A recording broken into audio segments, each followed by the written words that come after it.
welcome back to another episode of TigerBytes.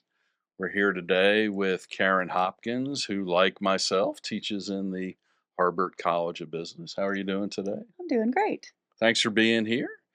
I wanted to start off just getting a little bit of your personal background and your teaching philosophy. Before we came on, you mentioned that you arrived at Auburn in about 2018. Yeah, we got here in 2017. I started full time in 2018, and I teach undergraduates and In marketing. in marketing, yes. And started out taught several things here: marketing principles and the big room. And How many students is that? well, at one time, I had 2 sections. This was right after the pandemic, still under pandemic conditions. I had 850, 2 sections of 450 Wow. apiece. Wow. We counted the seats in the big auditorium, and that was how many we registered went for my in-person classes prior to Yeah. that. So 487, I think, was the highest I had in one room. And you memorize everybody's name? Oh, I got everybody down pat.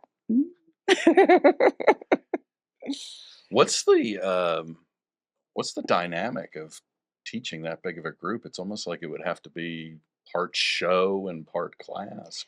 Yeah, the term edutainment has been thrown around, Yeah. and while maintaining some level of rigor, Sure. some level of introducing concepts, very much there is an element of trying to maintain attention and keep a pace that keeps the students engaged. And it's like a big TED Talk twice a week. I got you. So you use a lot of video behind you? Yes. And we've experimented with some technology like the Top Hat platform. We did that for a little bit. Certainly, polling software comes in handy just to bring them back in to the fold. So, lots of things like that. Also, have taught social marketing, which is using marketing to change behaviors and for the good of society. I've taught integrated marketing communications, and currently I'm working with little bit smaller sections, but personal selling is what we're Oh, wow. teaching. We have now a new minor in professional sales, and personal selling is one of the main courses leading to that. You've been serving as a Biggio Center Fellow. Yes. So for folks who aren't familiar with that program, could you just talk about, what that involves and what you did, how it might have changed your mindset about teaching, all those kind of things? Oh, absolutely. The Faculty Fellows program, it's a place for people who are interested in improving teaching and finding best practices for teaching all over campus. As a faculty fellow, you're installed in the Biggio Center to help other people do that through administering the programs, facilitating workshops like the Engaged Active Learning, Student Learning EASL, Engaged Active Student Learning workshops, the course redesign workshops throughout the year. Also, we help faculty with giving them some teaching feedback. So we do course observations, course consultations, and we do student-generated instructional feedback where we go into a classroom and actually conduct a focus group for that faculty member and then give them constructive feedback that they can use to take back to their class immediately. What are some of the themes that typically emerge from that student feedback for the faculty to maybe improve a little bit? Well, the interesting thing is, first, when the faculty come to us, they usually have something specific they want to figure out. And from the student standpoint, what I'm finding is kind of a theme is the generational differences that are existing right now, where a lot of our faculty are Gen X or Gen Y, very culturally different from Gen Z and now soon Gen Alpha. One of the big themes that comes up is course feedback, so getting feedback from their assignments. One thing that gets a lot of discussion when I've done this, especially the student generated, is attendance policies, believe it or not, and availability of the faculty member to consult or give feedback in real time one-on-one. Other things are use of class time, making sure that they have time to not just be in a lecture, not just be doing active learning, but a combination of that. So you mentioned attendance policies. Are students opposed to being required to be there? Actually, I'm hearing that now, yes. I attribute some of it to a hangover from the pandemic Sure. because during the pandemic, let's think about the policies we put in place. We lowered our expectations on requirements Yeah. because of the different situations students found them in. We lowered our expectations and changed up. There always, during that time, was always a do-over. There always was an understanding that if it didn't go right the first time, you could do it again, Mm. or if it was late, it really didn't matter. And now we're trying to steer that ship back Mm. to, and especially in our profession, and when we're any of the disciplines in business, a lot of times time is very sensitive to getting things done, to meeting deadlines, to accommodating others who are in that business system. Right. So are students feeling like, so I'm giving a lecture, I should record the lecture, and then if they don't feel like coming to class, they can watch it on their own time? I have heard that from some students. Yeah. Interestingly enough, and it was kind of the exercise that I was going to talk with you about today. Interestingly enough, the students who are more dedicated to their studies, or if they're in a class that's more directly related to what they want to do with their life, Mm. they actually prefer to have an attendance policy and to receive points for attending class. So I think that's also one of the differences. Yeah. A very strict attendance policy. The feedback that I had and an observation that I did recently with students was want the teacher to know, or when they want to know that their instructor understands that life happens. So their bus is late, their something at home happened, they got a flat tire. And I think that there's a happy medium here to establish a Sure. policy. Personally, I like to use attendance as a carrot, not as a stick. As in, showing up is half the battle. If you show up rewarding students Right. and making it less of a, they tend to sometimes see it as a punishment Mm. if they lose points because they didn't come, but they still want to get points for being there. It's kind of a double standard a little Having their bit. cake and eating it too. And that's okay. I mean, I understand maybe where it's coming from, but I think at some point, the students who are especially going into business will learn the lesson about you do need to be present and fully engaged to accomplish what you want to accomplish. And they can choose to learn it while they're in school, Right. or they can learn it a harder way once they're in their career.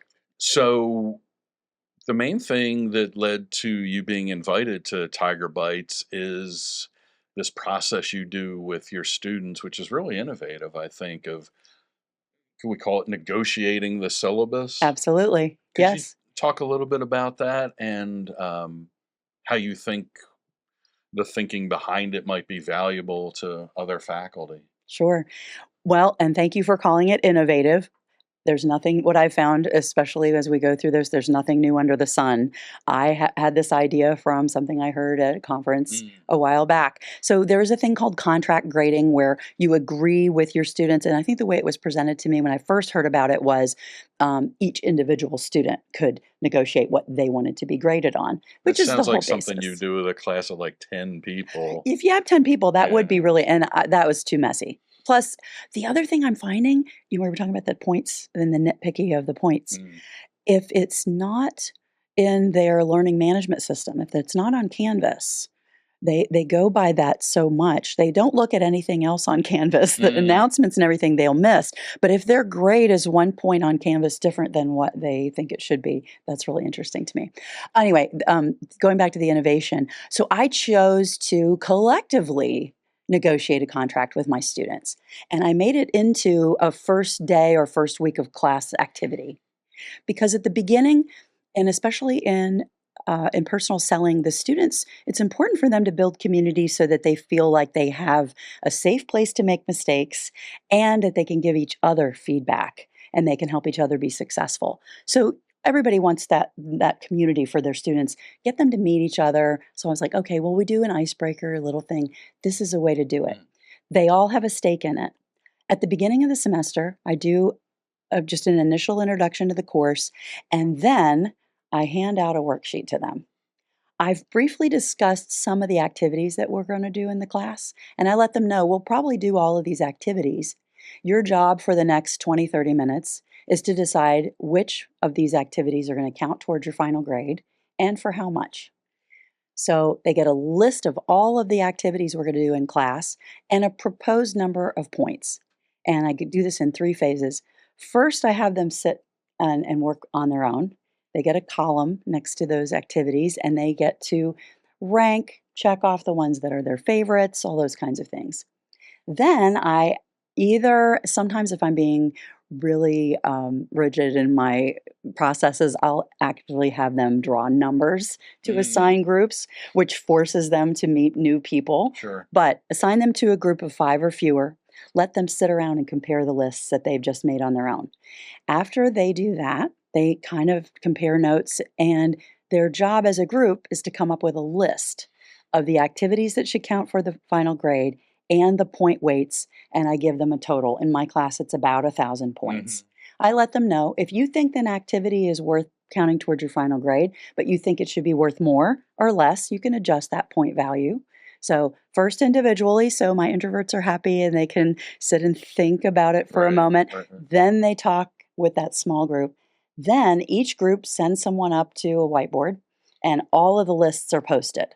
So if you were in person, you could do it like that. If you're in an, especially if you're in an active learning enabled room, So how much variation will there be between what the groups suggest in terms of point distributions? I'm really surprised. Sometimes they're very similar. Mm, Other times they'll introduce different things. It really just varies class to class. But I collect them across, I have 3 sections of the same mm, course, and I collect the data across all 3 courses, but they put them up on the board. Then all of the groups, actually all the students, I give them Post-it notes, different shapes and sizes. I give them dry erase markers or regular markers so they can write on the Post-its. They go through every list. They have to walk by every list in what we call a gallery walk. They can upvote or downvote individual items on someone's list or the entire list. And then I collect all that data, and before the next class, I compile it and based on those results, decide what the final grade is gonna be comprised of. it's an interesting process. I'm not sure how many people that do what we do would be willing to give up that level of control, you know? I have to tell you, Dave, one of the things that has I feel has made me a better teacher, especially in the last 5 years or so when I've been working with the Biggio Center, is being willing to give up a little bit of Mhm. control. What are you losing? I think I was trained as an instructor, and maybe not even maybe even before I became an instructor when I was in industry, to have control over every last little thing because that Right, was your job. right. You were You're in the authority. charge. Yeah, but what I think helps our students learn the most is being willing to give up a little bit of that control and put it in their hands.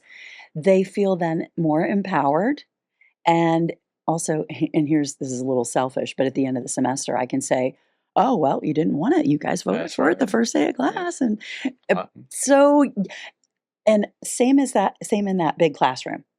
When you have 487 sets of eyes on you, and they are on their laptop and they're on their phone, mhm. and you're not just accepting the fact there are some things that you're not going to control. So, the thing that I like to spend my time doing is the tactics that you can do to try to keep people engaged and keep the ones who want to be engaged Mm. engaged.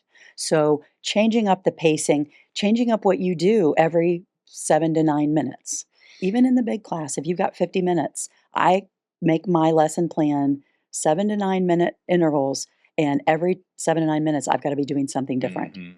And if it's asking a question, if it's running a poll, if it's changing from me talking to a video, if it's changing a topic, a pace, whatever it is, it's trying to. That's where I know, and I know people don't like that edutainment thought, Right. but it's just You a got a class fact. that big. I mean, Right. that's And part of when the you beast. yeah, and when you get into industry, you're gonna be battling these things as well.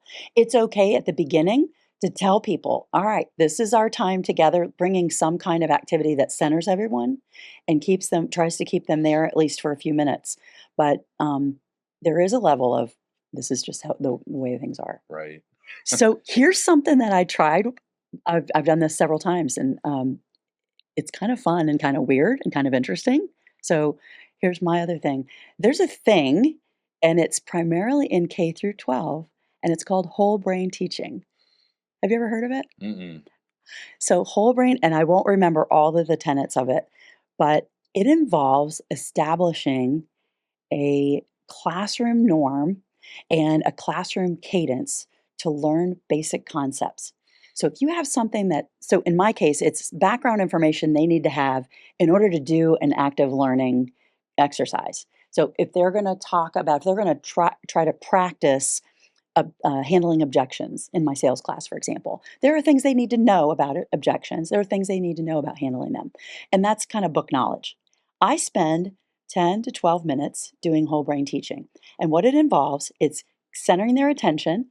You call them out, class, and then whatever voice you use in that, you could do an auditory cue. So I might say, class, and their requirement is to respond to me with the word yes in the same tone of voice. So that establishes an auditory connection.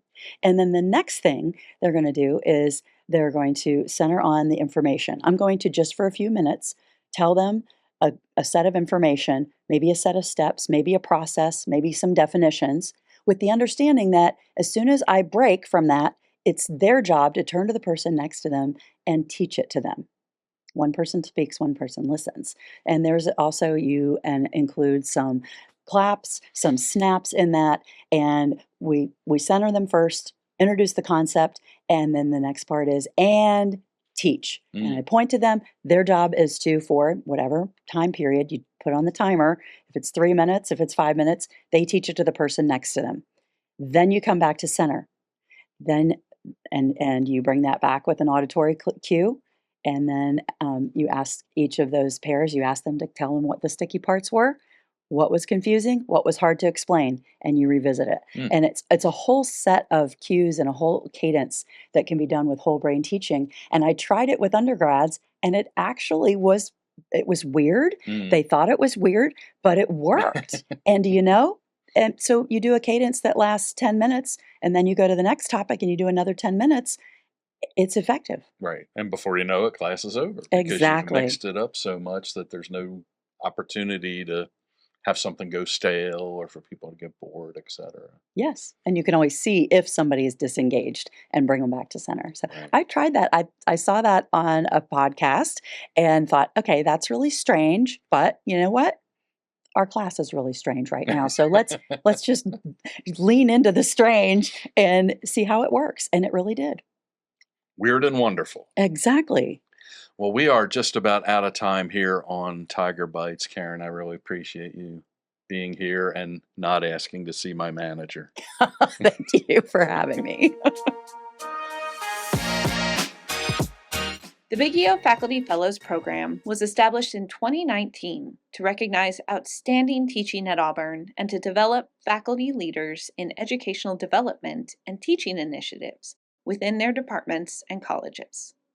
Over the past 6 years, fellows from nearly every college have shaped the program's evolution, from extending Biggio Center services to creating new programs, events, and resources based on their expertise.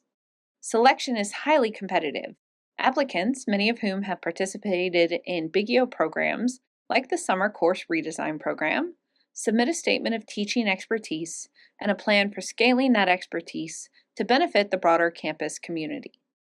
Fellows have led initiatives on the Scholarship of Teaching and Learning, professional development for graduate students and postdocs, and innovative pedagogies, including gamification, AI-enhanced teaching, and place-based learning.